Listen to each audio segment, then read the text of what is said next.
Yes. So, highlights for the week. Uh, First off, Top Gun is still in the top 10. Mind you, it's in less than 1,000 theaters and it made a little under 700,000, but it's still in the top 10. Yes. Um, Bros, man, I guess there are a lot of homophobes out there because although they did beat Top Gun in more than twice as many theaters, Yeah. not by twice as much, Yeah. because it's barely clinging into the top 10. And although it did manage to make its way past the 10 million mark domestically after its third weekend, so Yes. golf clap. Golf club. Yeah, yeah, you're in the uh, you're in the eight figures club now. Yes. Yes. Um, as far as other movies, of course, there were two major releases. There was Terrifier 2, which looks like they're doing a slow ramp up strategy because it started off last week at number 11 and then it's increased this week. Actually, let's do this live a little bit because Right. I'm wondering, is this an A24 movie? No, it See. is not, because A24 is the one that always seems to do like the slow ramps. Right. Yeah. Uh, I guess it wasn't a new release this week, but the green lettering threw me off. Yeah. Or Hey, green D number. Rhino. But oh, okay, it's an entirely different distributor. Bloody Disgusting. Okay, so very much indie movie territory. Oh yeah. Yeah. But the big one is Halloween Ends, which was Mhm. originally projected to come in at 50 million. I think 55 million actually. Came in at 40 million. Yes, and how much of that 15 million were people watching it on Peacock? Yeah, that's a very 2021 thing to do, buddy. Yeah. Day and date release. Bold cotton strategy. Let's see how it works out for them. Yeah. Now, the other thing is that, from my understanding, the last movie was not especially well received last year. Yeah. Yeah. Yeah, it didn't yeah, I don't think it did all that. Yeah, it was poorly reviewed and yeah, fans didn't like it. And see, Dion says won't be on much, but Halloween Ends sucks. Yeah, I've been hearing from a lot of people that that's the case. I think D Rhino Although even DM'd me just to tell me that it sucked. although what's interesting is I watched Red Letter Media's review of it and they liked it. Hmm. Although they liked it for the most part. Although they said they hated the ending. So sort of a qualified endorsement. Yeah, yeah. But yeah, I've been hearing from a lot of people. Yeah, this movie wasn't very good. Right, which that kind of thing can't ever help your box office. But on the other hand, if we take a look at its actual budget, Probably fairly small, I would guess. 20 million. So, and 60 million worldwide. Well, they probably spent a smack ton to advertise it. Yeah. So I guess the devil's in the details, right? Right. Because if it was a total $70 million budget with the ad campaign, you only have to hit 140 million to match it. That could do it. Yeah, like they could leg out that much, especially with the Spooktober continuing on. Yeah. On the other hand, if they spent 120 million between budget and advertising, which some of these horror movies do get that type of thing, that Hmm. ain't happening. No. But if you go with the old school budget or assumption of plus half again the production for marketing, oh, this movie is already in the red, or it's Mhm. already in the black. So Yeah. I I suspect it's not that much, but Yeah. it, they also get some extra money from the people who the pattern that seems to keep happening when people put these movies on streaming is people sign up for the month. and then they immediately cancel. Yeah.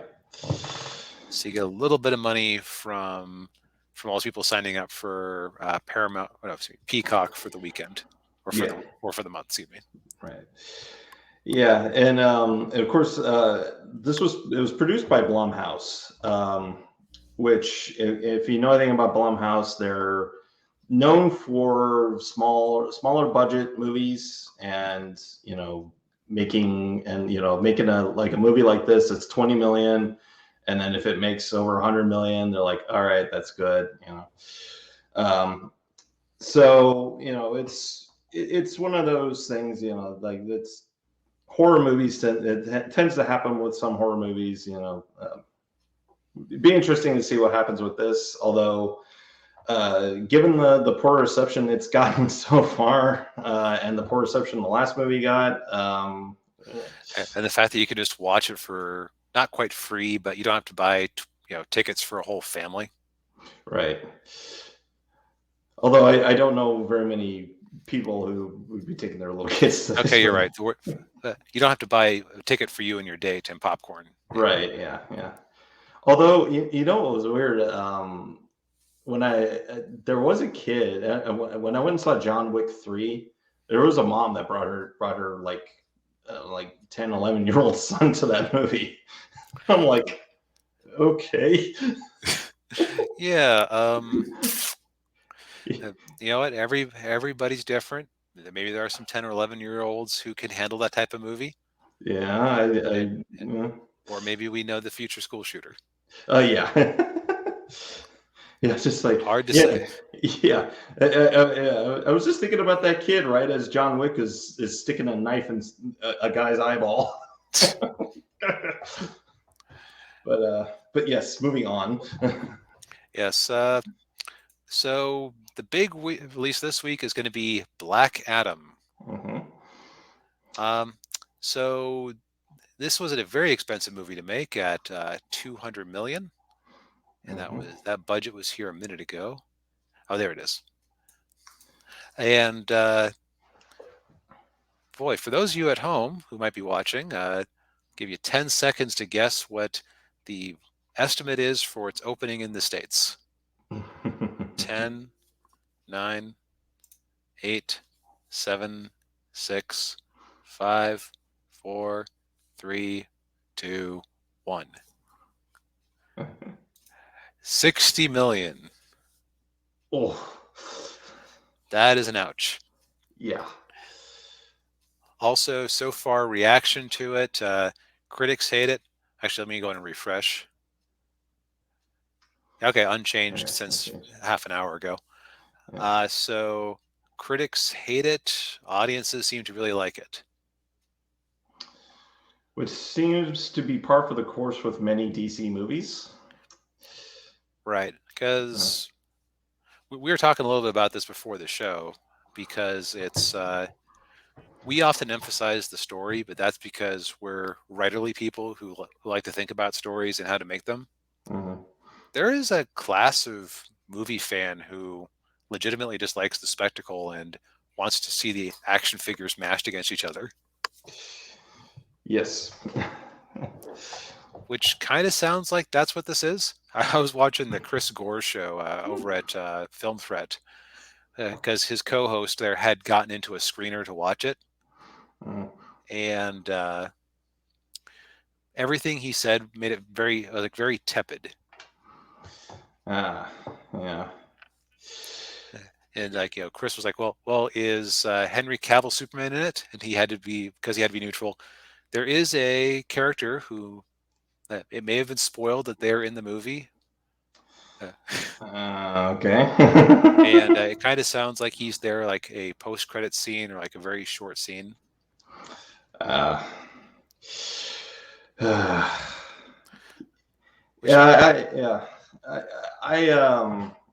This movie doesn't interest me whatsoever. No, I mean we've talked about it before in the show. Neither of us have a particular attachment to Black Adam. I don't think anybody has a particular attachment to Black Adam. Yeah.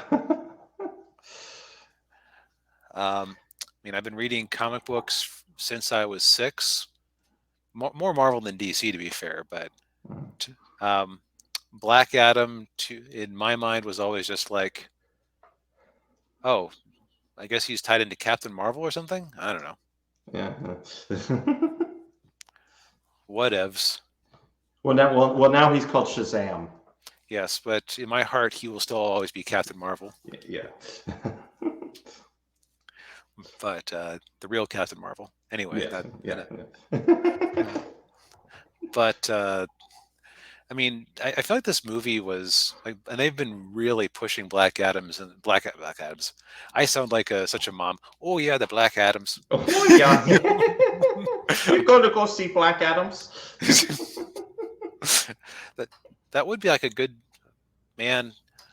You could totally make a movie called Black Adams that was like like a like an exploitative detective show or something. Anyway, that's neither here nor there. Yeah. It's a character that I think that they've been pushing hard in the comics ever since The Rock was signed on to play him, because they went, well, who in our roster looks like Black Adam or looks like The Rock that he could play? Well, he doesn't quite look like a Superman. Yeah. Who else would? It doesn't look like a Batman. We could make him a Green Lantern, but that didn't go well. Yeah. Or possibly he came to them and said, hey, I kind of look like this character. Can I play him? Yeah. And can we make him an anti-hero instead of a villain? Because I don't want to play villains. Yes. It's so bizarre giving him it's almost like Harley Quinn and the Birds of Prey, where it's like, okay, we'll give the Birds of Prey a movie, but it's really a Harley Quinn movie. Yeah. This did come out of that era of DC management, so that's not too surprising. Yeah. And well, what's interesting about this is, I mean, they with this movie is that they canceled. Of course, we talked before. They canceled Batgirl, right? And they kept this movie, but I think this movie tested the same as Batgirl. Hey, I heard it tested worse than Batgirl, or worse than Bat. Yeah. So if critics are giving it that low of a score, what would they have given Batgirl? Well, they probably would have said it was a triumph, because they would know better. Yes, stunning and brave. Yeah. Now, to be fair, I read a few of the reviews, and a lot of the reviews are like saying, "Oh, it isn't political enough. It's just kind of meaningless." So maybe it is. Like, how can you have an Egyptian character? Like, I think there are actually some complaints about his race, considering he's playing an Egyptian character. Okay. Which I gotta say, okay. I mean, so this 47% here may be slightly intersectionally. Mm-hmm. Okay. Intersectional-ish. Yeah. So that could it could be that it's a good. It honestly does sound like The Rock wanting to have a superhero movie, and they took a Justice Society movie and reworked it for him. Yeah. Yeah, because and you also got like you got Pierce Brosnan playing Dr. Fate, which is kind of interesting. Yeah. Now, of course, maybe if there was demand for it, and by demand, like if there's one comment that says we want your opinion on this movie, we could make a point of doing a yes hype review for it. Yeah. We would accept one comment telling us, or one chat right now telling us to go see it, and we'll find a way to make it happen. Yes.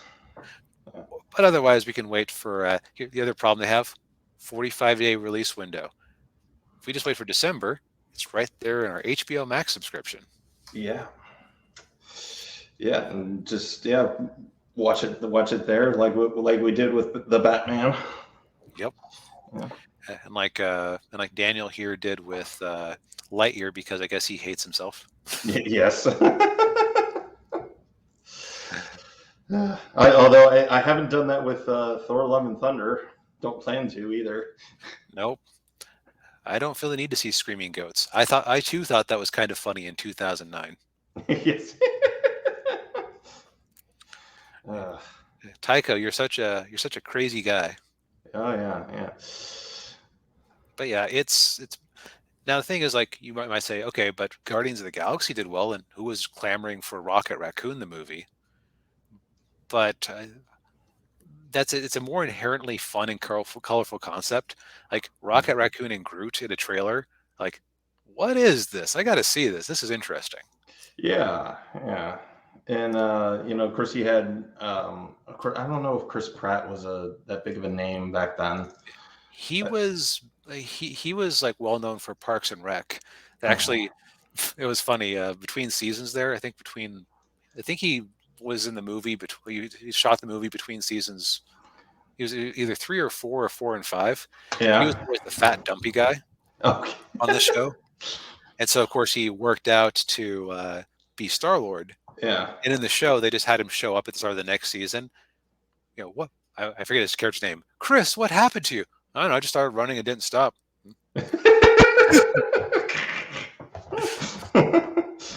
Because his character was also kind of a dumbass. Okay. But yeah, so it's like, he wasn't. I think, you don't want him. We don't want to get twisted here. Guardians of the Galaxy is what made him a big commodity. Yeah. He'd been kind of simmering, but that was like the thing. But also, Marvel had built up a lot of street cred. Mm-hmm. Like, okay, I mean, I liked the Thor, and I liked the Hulk, and I liked the Avengers. Marvel on the label, sure, I'll give that a shot. It's Raccoon guy, but it sounds like a New Yorker. Why not? Yeah. Talking tree that only says 3 words. And plus, it had actually, we can pull it up right here, because Guardians of the Galaxy, actually, as memory serves, didn't have a huge opener. It was a word of mouth type thing. I think you're right. Yeah, I remember it coming out like, late July, early August of that year. Look at all this money they destroyed by pushing streaming and trying to kill physical media. Another 151 million from the DVD and Blu-ray sales for a movie 8 years ago. We're not that far off from it. Yeah. Before I get into the one thing I was fact checking, little less, nearly half of that just 3 years later. Like, you should have kept that. You should have kept trying to encourage that market. Yeah. But if we look at the box office, what was its opening? Okay, 94 million. So, wow, way bigger than Black Adam. It's likely to be. But then it had a pretty good hold through August, and like 50% drop is not bad. 40% drop after that, pretty. Yeah, pretty solid run. Yep. Now it got this Disney hockey stick, though this flatness is because it was in theaters a long time. Like, and it looks like they re-released it they re-released it a couple of times during COVID. Oh, yeah. But they really stayed in at least some theaters until January. Yeah. Not a lot, but some. But so if Shazam. Oh, also, you took Black Adam as a Shazam villain. Yeah. You made a Justice Society movie that does not feature Shazam. It would be like jumping right to giving Dr. Doom his own movie. And having nary a mention of Reed Richards or the Fantastic Four. Except that people actually know who the hell Dr. Doom is. Yeah. So I guess what we'll see here is how much does The Rock's face on that movie poster drive people to see this movie? I would say from previous films that he's starred in, probably not that much. Right. Like everybody likes to point to Jumanji being a big hit, which those were good movies. Like those were just fun adventures. But it was an ensemble movie with Danny DeVito in the second one at least. Yes, yeah, and speaking of that, like I haven't seen those movies yet. I've been meaning to. My parents saw the first one and they loved it. Thought it was hilarious. They talk about Kevin Hart when they talk about that movie. Right, Kevin Hart and Jack Black were the real stars there. He was just Yeah. kind of the muscle almost. Yeah. Even though objectively he was the main character, like he was the main protagonist, Yeah. Yeah. but nobody really talks about his character because all No. he was it was like the geeky kid suddenly being tall and muscular. Yeah. But so have we? So okay, let's talk about. We don't have the best record on predictions, but we might as well. Is 60 million overselling it? I would say probably a little. I'm gonna go low. I'm probably say around 50. Yeah, it's hard to tell because on the one hand, the leak that that Henry Cavill is Superman in the movie. Yeah, there's enough Snyder people out there who and people who liked that and people who liked Man of Steel and all those movies. Like he's Mhm. like he my take on Henry Cavill's boy. If they would like give him a real Superman movie, he'd be great. Mhm. They Yeah. keep wanting to be different, Yeah. Yeah. but to really to go back to what I was saying a moment ago, it's not a it, when it's like, oh, he's in the movie for 2 minutes. It doesn't sound like it's like one line or something like that. Oh, jeez. Yeah, so Well, then, it almost sounds like the Nick Fury bit at the end of Iron Man 1 might have been more substantial. oh, jeez. Uh, Uh, that's just from the sounds of it. Haven't seen the movie yet. yeah. Well, at least it's better than his cameo in Shazam, where you don't even see him. Right, because Henry Cavill. Interesting thing. Henry Cavill's apparently represented by, I believe it's The Rock's wife's company or The Rock's company that he runs with his wife. It seems like The Rock keeps talking in interviews about, oh, I want to do the Black Adam versus Superman. I want to do Black Adam versus Justice League versus Justice Society, or like these ridiculous big crossover movies. It's like, do you just want to have yourself on film beating up Superman? Is that what's happening? And the answer is probably a yes. Yes. So, so you have your prediction around 50 million. So factoring in things like the economy, the really bad run of DC movies that we've had recently, between Wonder Woman 2, Birds of Prey, yeah, the Batman, which isn't connected to this at all, was pretty good. I still really enjoyed that, but it's like it didn't like have a setup that tied into this at all. Right. Yeah. And you also had the Suicide Squad, which was mixed, I think.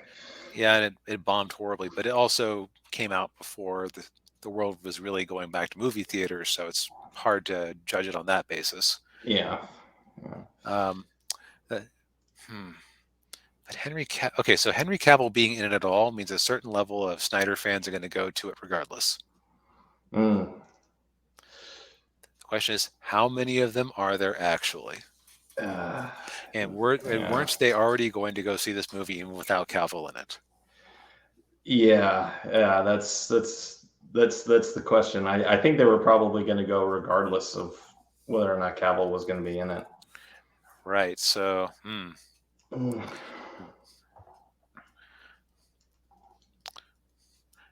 I think,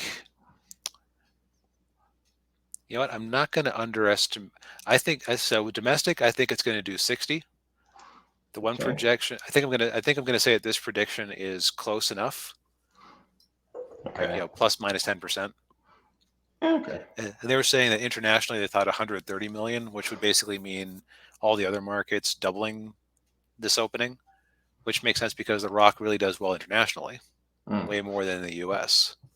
Like if we take a look at, let's see here, Rampage. Like if we take a look at one of his movies, you know, more than 3 times the domestic gross internationally for a solo Rock movie. Wow. Especially one based on a video game. Was that actually based on a video game? I didn't realize that. I think Like, it I was. assumed Yeah. I thought it was based on that Rampage video game, but I've never heard anybody actually confirming that. I think it was. Although, yeah. Yeah. Anyway, like that. So if we get that type of result from it, it might still make money. Like, Yeah. yeah, you start with 60 million. If you can leg it out to double before it hits HBO Max, and if Mm. it, so let's see here. So the unofficial third host of the show, the Handy Calculator app. So if we go 200 million, um, I've been, I don't, I've kind of cut myself off from a lot of ads. Have you been seeing a lot of commercials for this? I haven't, no. But yeah, unlike you, I've cut myself off from ads. We'll go ahead and just be very conservative with our estimate here. We'll just say the old 50% increase.